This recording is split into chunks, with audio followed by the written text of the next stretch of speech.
അറിവിൻ്റെ കാര്യത്തിൽ ഞാൻ ഏറെ ബഹുമാനിക്കുന്ന ഡോക്ടർ പത്മനാഭൻ അയച്ച ഒരു ഓഡിയോ ക്ലിപ്പാണ് ഇന്നത്തെ വീഡിയോയ്ക്ക് ആധാരം. ഇൻഫോസിസ് ഫൗണ്ടേഷൻ്റെ സ്ഥാപകയും പ്രമുഖ ഇന്ത്യൻ എഴുത്തുകാരിയും സാമൂഹ്യ പ്രവർത്തകയും നിലവിലെ രാജ്യസഭാംഗവുമായ ശ്രീമതി സുധാമൂർത്തിയുടെ ഹിയർ, ദെയർ ആൻഡ് എവരിവെയർ എന്ന പുസ്തകത്തെപ്പറ്റിയാണ് അദ്ദേഹം പറഞ്ഞത്. നിരവധി ഷോർട്ട് സ്റ്റോറികളുടെ സമാഹാരമായ ജീവിതഗന്ധിയായ ഒറ്റയിരിപ്പിൽ വായിച്ചു തീർക്കാൻ തോന്നുന്ന ലളിതമായ ഭാഷയിലുള്ള ഈ പുസ്തകത്തിൻ്റെ ഒരു എപ്പിസോഡിനെ പറ്റിയാണ് അദ്ദേഹം പരാമർശിച്ചത്. സുധാമാമിൻ്റെ മുത്തശ്ശി അന്നത്തെ കാലത്ത് സ്ത്രീകളുടെ പ്രസവം കൈകാര്യം ചെയ്യാൻ വിദഗ്ധയായിരുന്നു. അന്നൊക്കെ അധികവും വീടുകളിലായിരുന്നല്ലോ പ്രസവം നടന്നിരുന്നത്.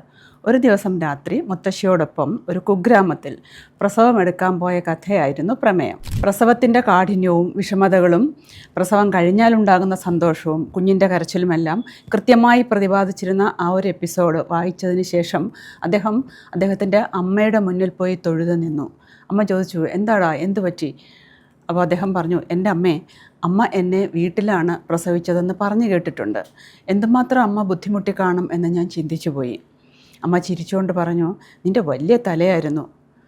അപ്പോൾ അദ്ദേഹം പറഞ്ഞു, അയ്യോ ഭയങ്കരം, അങ്ങനെയാണെങ്കിൽ രാവിലെയും വൈകിട്ടും ഞാൻ അമ്മയുടെ മുന്നിൽ വന്ന് തൊഴുത് നിൽക്കണം. മലബന്ധമുള്ള ഒരു വ്യക്തി മോശം പോകാൻ എത്ര ബുദ്ധിമുട്ടും. മല അല്പം ഡ്രൈ ആവുകയും കൂടി ചെയ്താലോ. പൈൽസ് കൂടി ഉണ്ടെങ്കിൽ പിന്നെ പറയണ്ട.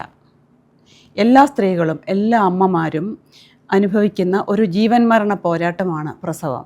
ഇങ്ങനെയുള്ള അമ്മമാരെയാണല്ലോ സ്വന്തം മക്കൾ കഴുത്തറുത്തും ഇഷ്ടികയ്ക്ക് തലക്കിടിച്ചും അതുപോലെ ചുട്ടെരിച്ചുമൊക്കെ കൊല്ലുന്നത് എന്ന മനോവേദനയാണ് അദ്ദേഹം ആ ഓഡിയോയിൽ പങ്കുവച്ചത്.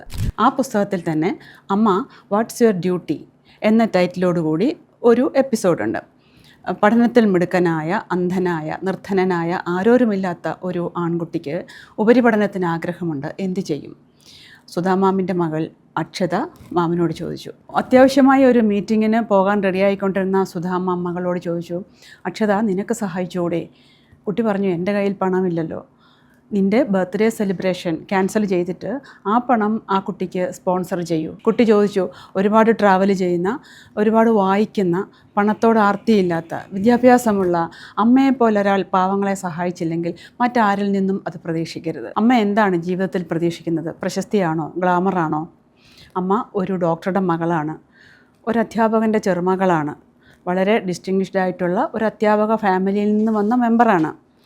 അമ്മയ്ക്ക് പാവങ്ങളെ സഹായിക്കാൻ പറ്റിയില്ലെങ്കിൽ മറ്റാരിൽ നിന്ന് അത് പ്രതീക്ഷിക്കാനാകും. തെല്ലമ്പരപ്പോടെ സുധാമാം മകളെ ഒന്ന് നോക്കി. അർജൻറ്റായിട്ട് പോകേണ്ട മീറ്റിംഗ് ആയതുകൊണ്ട് അവർ പോയി.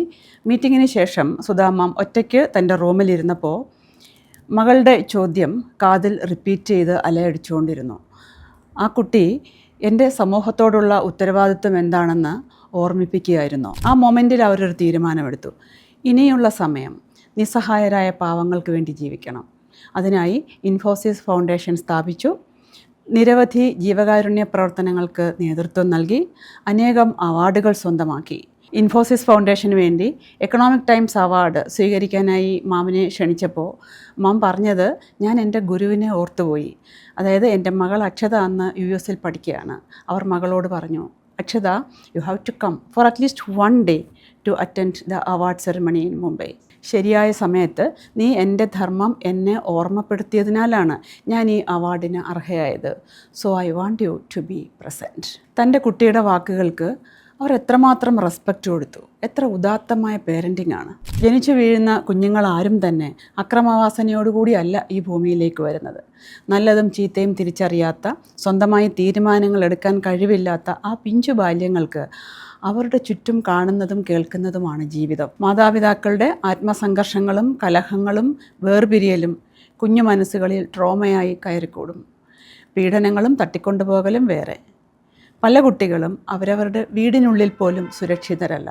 അർഹമായ ലാളന കിട്ടാതെ, സ്നേഹം കിട്ടാതെ, ബഹുമാനം കിട്ടാതെ ആത്മവിശ്വാസമില്ലാത്തവരും അപകർഷതാബോധമുള്ളവരുമായിത്തീരുന്നു. കഴിഞ്ഞ ദിവസം അയർലൻഡിൽ നിന്ന് വിളിച്ച ഒരു ലേഡി പറഞ്ഞത്, അവിടെ കുട്ടികളെ ട്രീറ്റ് ചെയ്യുന്നത് നാം കണ്ടുപഠിക്കണം. കുട്ടികളോട് വളരെ സോഫ്റ്റായി മാത്രമേ സംസാരിക്കാറുള്ളൂ.